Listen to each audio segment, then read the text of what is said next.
There is absolutely no difference between me and others, except in my knowing myself as I am. I am all. I know it for certain and you do not. In reality, I am neither hearing nor answering. In the world of events, the question happens and the answer happens. Nothing happens to me. Everything just happens. My destiny was to be born a simple man, a humble tradesman with little formal education. My life was of the common kind with desires and fears. When through faith in my teacher and obedience to his words, I realized my true being, I left behind my human nature to look after itself until its destiny is exhausted. Occasionally an old reaction, emotional or mental, happens in the mind, but it is at once noticed and discarded. After all, as long as one is burdened with a personality, one is exposed to its idiosyncrasies and habits. When I met my Guru, he told me, "You are not what you take yourself to be. Find out what you are. Watch the sense I am. Find your real self." I obeyed him because I trusted him. I did as he told me. All my spare time I would spend looking at myself in silence. And what a difference it made, and how soon. It took me only 3 years to realize my true nature. My Guru died soon after I met him, but it made no difference. I remembered what he told me and persevered. The fruit of it is here with me. A visitor asked Maharaj why realization of one's true nature is so important. Without realization, you will be consumed by desires and fears, repeating themselves meaninglessly in endless suffering. Most of the people do not know that there can be an end to pain. But once they have heard the good news, obviously going beyond all strife and struggle is the most urgent task that can be. You know that you can be free, and now it is up to you. Either you remain forever hungry and thirsty, ever losing and sorrowing, or go out wholeheartedly in search of the state of timeless perfection to which nothing can be added, from which nothing can be taken away. In it, all desires and fears are absent, not because they were given up, but because they have lost their meaning. Seekers who visited Maharaj wanted to know how they too could come to this awareness. How do you go about finding anything? By keeping your mind and heart on it. Interest there must be, and steady remembrance. To remember what needs to be remembered is the secret of success. You come to it through earnestness. Seek a clear mind and a clean heart. All you need is to keep quietly alert, inquiring into the real nature of yourself. This is the only way to peace. All happens by itself. Neither the seeker nor the Guru does anything. Things happen as they happen. Blame or praise are a portion later, after the sense of doership appears. Visitors would ask Nisargadatta about effort and the role that spiritual disciplines play in helping one awaken from the dream of ignorance. When effort is needed, effort will appear. When effortlessness becomes essential, it will assert itself. You need not push life about. Just flow with it and give yourself completely to this task of the present moment, which is to die now to the now, for living is dying. Without death, life cannot be. Ultimately, one must go beyond knowledge, but the knowledge must come, and knowledge can come by constant meditation. By meditating, the knowledge I am gradually settles down and merges with universal knowledge, and thereby becomes totally free, like the sky or space. Those who come here with the idea of getting knowledge, even spiritual knowledge, come here as individuals aspiring to get something. That is the real difficulty. The seeker must disappear. When you know your real nature, the knowledge I am remains.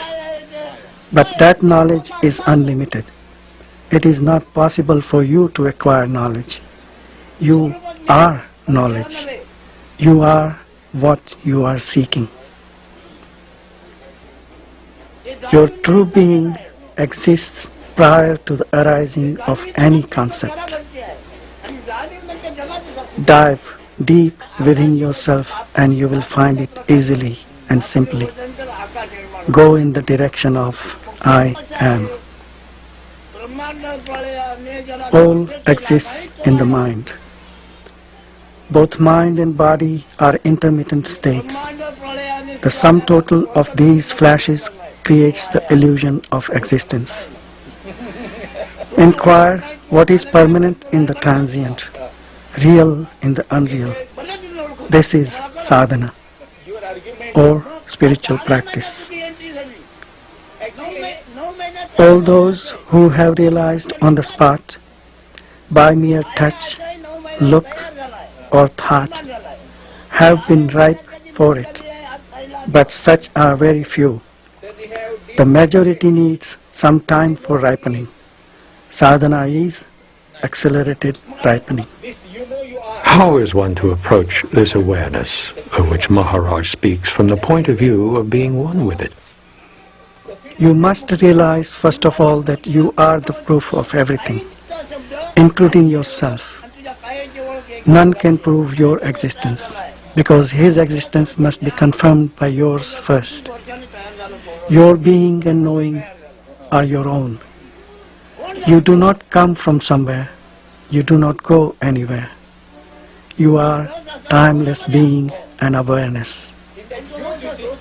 Develop the witness attitude and you will find in your own experience that detachment brings control. The state of witnessing is full of power. There is nothing passive about it.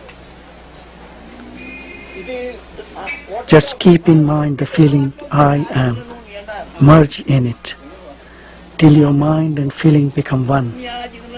By repeated attempts, you will stumble on the right balance of attention and your mind will be firmly established in the thought, feeling, I am. Whatever you think, say, or do, the sense of immutable and affectionate being remains as the ever-present background.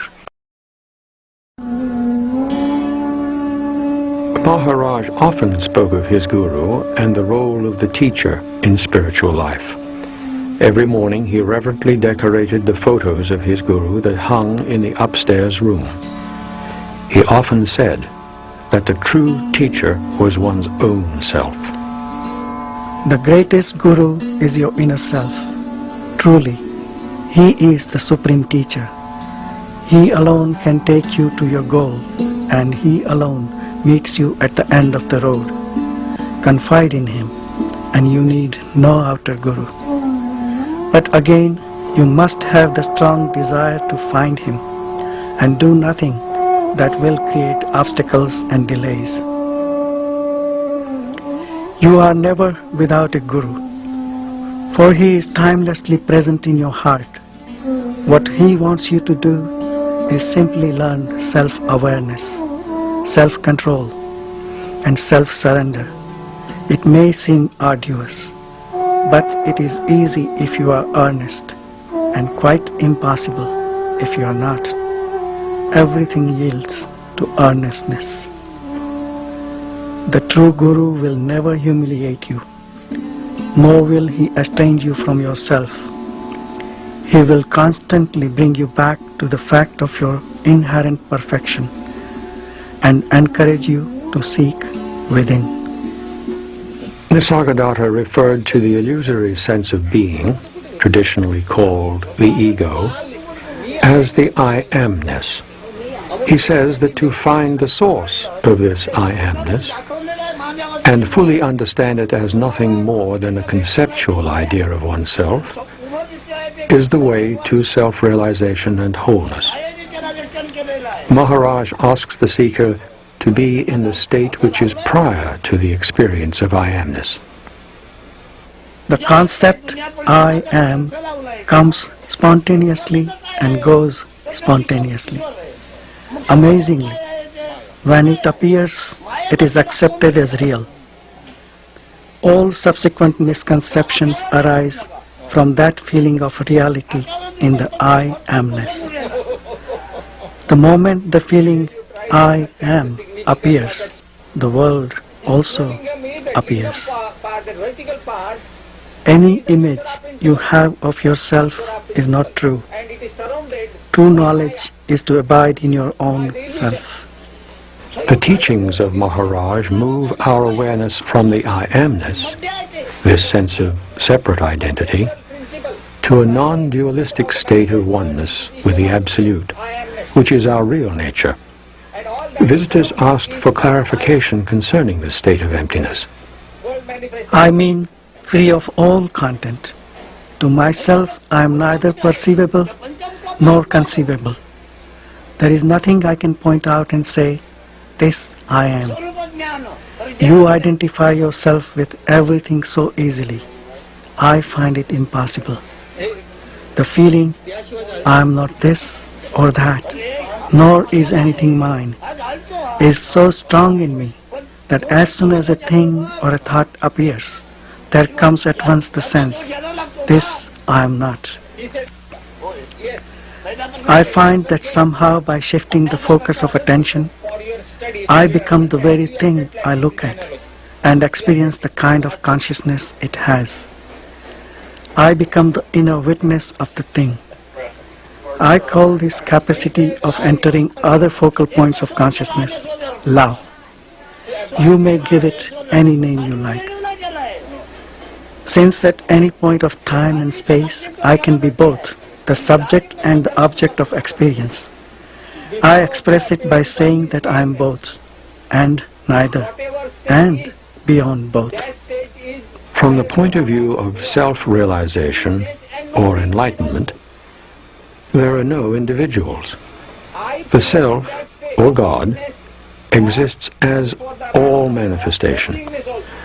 A visitor asked Maharaj how this individuality arose, and why we think of ourselves as separate individuals. Your thoughts about individuality are really not your own thoughts. They are all collective thoughts. You think that you are the one that has the thoughts. In fact, thoughts arise in consciousness. As our spiritual knowledge grows, our identification with the individual body-mind diminishes, and our consciousness expands into universal consciousness. The life force continues to act, but its thoughts and actions are no longer limited to an individual. They become the total manifestation. It is like the action of the wind. The wind doesn't blow for any individual, but for the entire manifestation. To questions concerning daily work and how one should conduct oneself in the world, Maharaj replied, Why do you worry about the world before taking care of yourself? You want to save the world, don't you? Can you save the world before saving yourself? And what means being saved? From what? From illusion. Salvation is to see things as they already are. Keep quiet. Do your work in the world, but inwardly keep quiet. Then all will come to you. Do not rely on your work for realization. It may profit others, but not you. Your hope lies in keeping silent in your mind and quiet in your heart. By all means, attend to your duties. Action in which you are not emotionally involved and which is beneficial and does not cause suffering will not bind you. You may be engaged in several directions and work with enormous zest, yet remain inwardly free and quiet with a mirror-like mind which reflects all without being affected.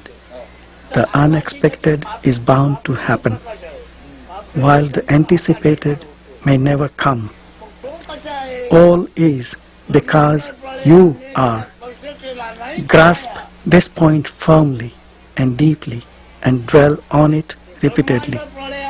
To realize this as absolutely true is liberation.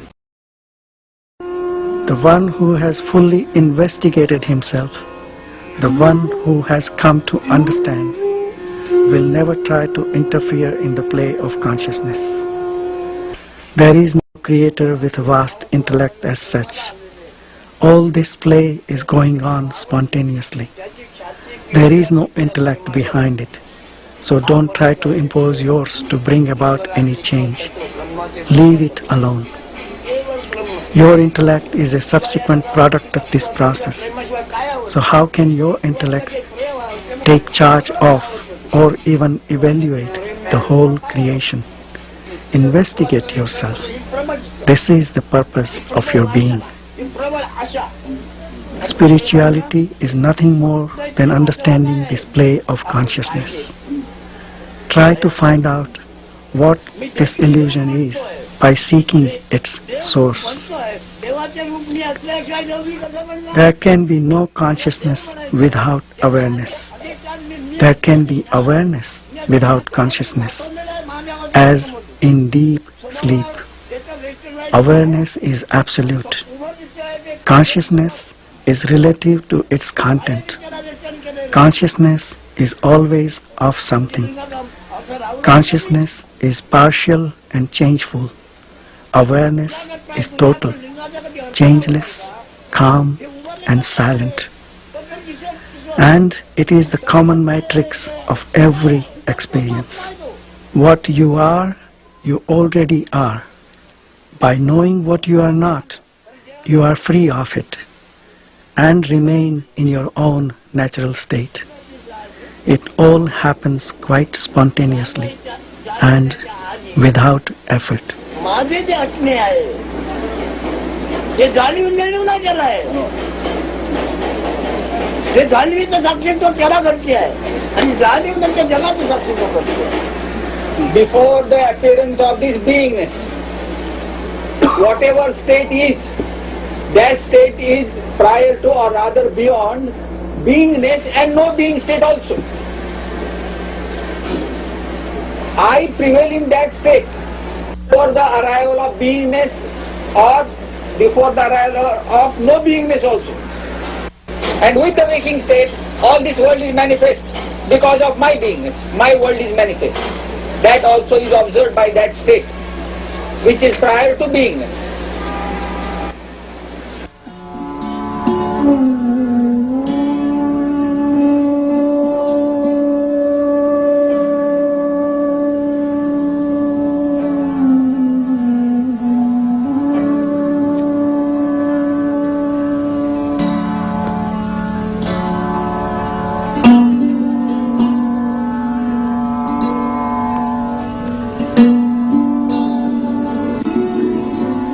The essential point of his teaching is that we already are absolutely free, and that there is nothing that we have to do or make or become or change ourselves into.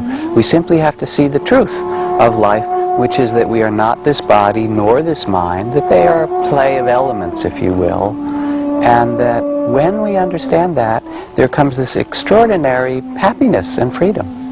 Maharaj put it this way. He said, when I see I am nothing, that is wisdom. And when I see I am everything, that is love. And between those two, my life moves.